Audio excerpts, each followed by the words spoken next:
How come this is empty, man?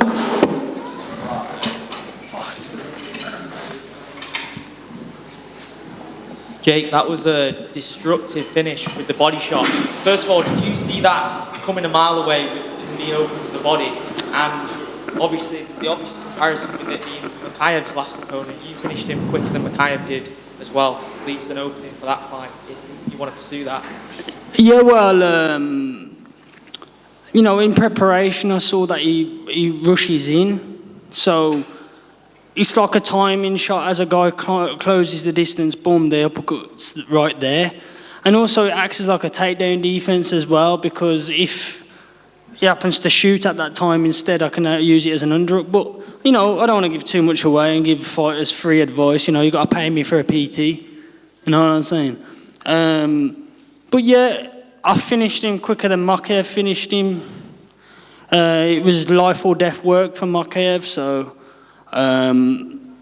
he can say what he wants, but, I think Nascimento would absolutely destroy Makhayev, finish him in the first round.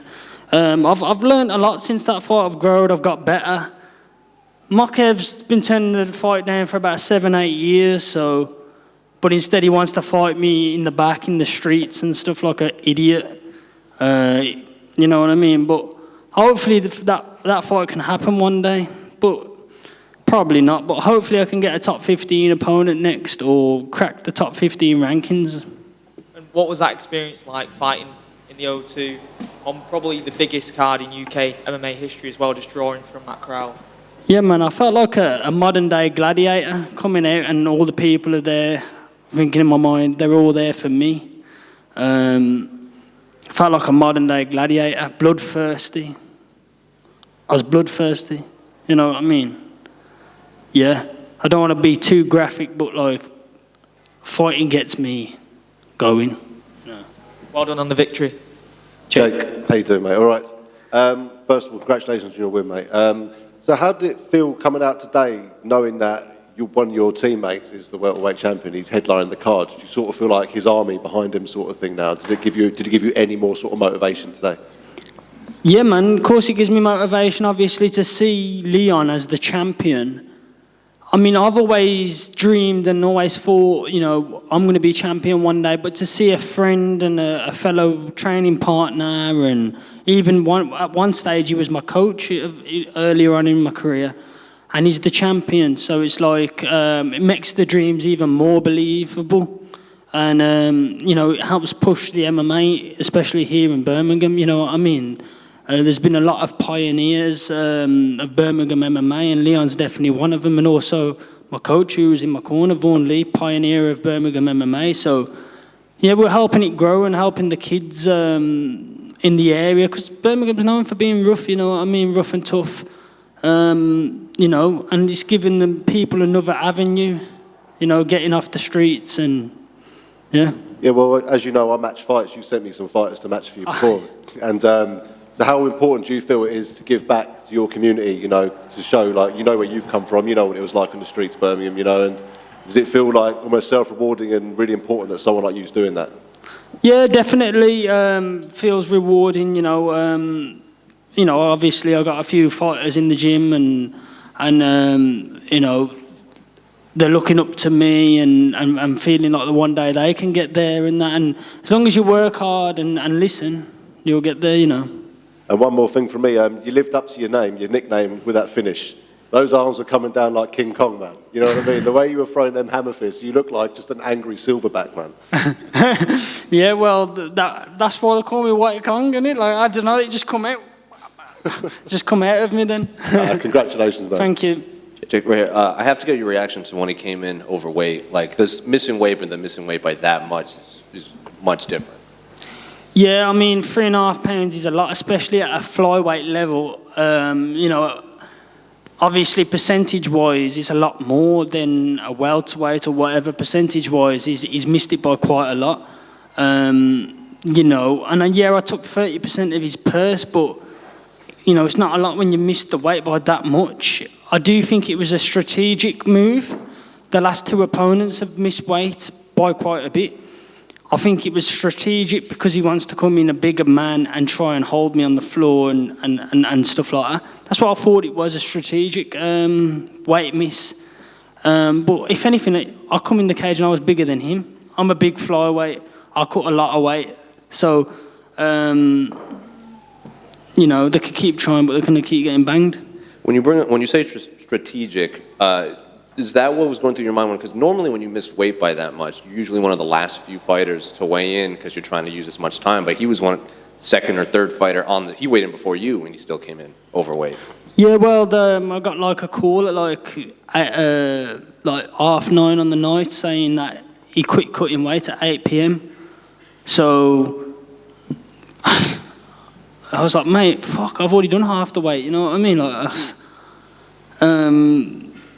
it was one of them ones. I don't know what to say about it. So if he did have a bad weight cut, like you believe, do you think that body shot would have played a bigger factor into, like, because punching him in the stomach like that on that bad weight cut has to be a big issue?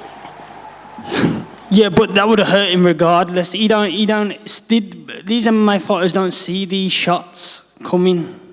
They don't train like that. You watch a lot of MMA fights, UFC, anything, and they never throw a body shot. It's only body kicks. So I've got a well-versed variety to my striking game with head and body shots. This ain't my first body shot KO as a professional. I've body shot KO'd people before. I've sparred British champions in boxing and dropped them with body shots. So, you know, it's part of my game, but yeah. Jake. So obviously third performance in the UFC now. A lot of us who have seen you fight before you came to the UFC, and then we saw your first performance, a lot of us thought, nah, that's not the real Jake Hadley. So obviously you've given us two really good performances since then. How great does it feel that you've been able to showcase your skills now? Yeah, it feels great. I mean, my last fight was, a back and forth striking display, very entertaining, and then I finished him and choked him out on the ground. I thought I was going to get the bonus for that fight. I'm hoping I get the bonus for this one because I finished him rapid. He missed weight by 3.5 pounds. I should have got the bonus the last fight, so I feel like I deserve it this time. And, I deserve it. And just, we were talking about the weight cut there. Was there a part of you, a few days ago when you heard that he missed weight, that there might be a small chance that Mokaev's opponent might miss weight too, and then magically you get to face each other on this card? Yeah, well, I was slightly hoping that, but when I saw Mokaev's opponent, he ain't the biggest flyweight. I thought, he's definitely going to be making the weight and that. But he's a nice chap. I hope he beats Mokaev. He's a very nice guy. I had my photo with him actually. He said he was a fan of mine. I'm now a fan of his, so I hope he wins.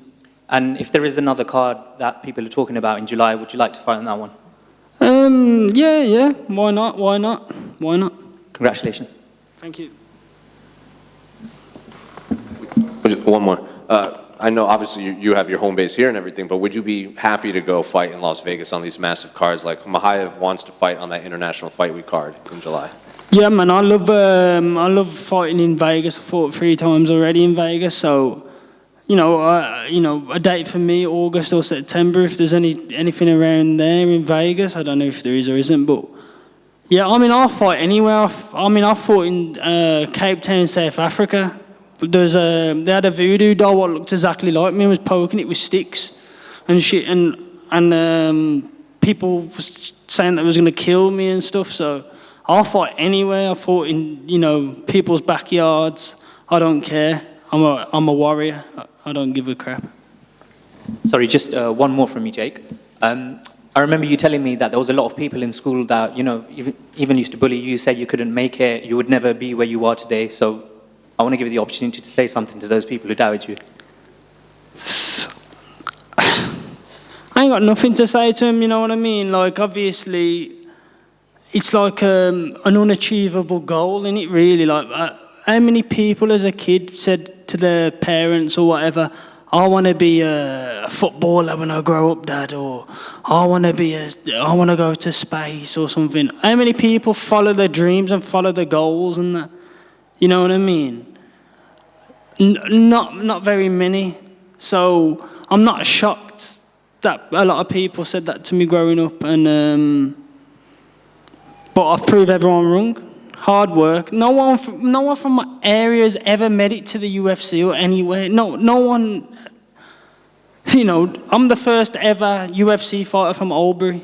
I'm the first ever Cage Warriors world champion from Albury. I'm the first ever EFC world champion from Albury, and I'll be the first ever UFC world champion in Albury. But I need a statue of my likeness in Albury town centre.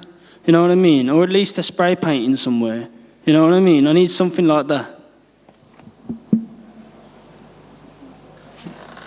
Thank you.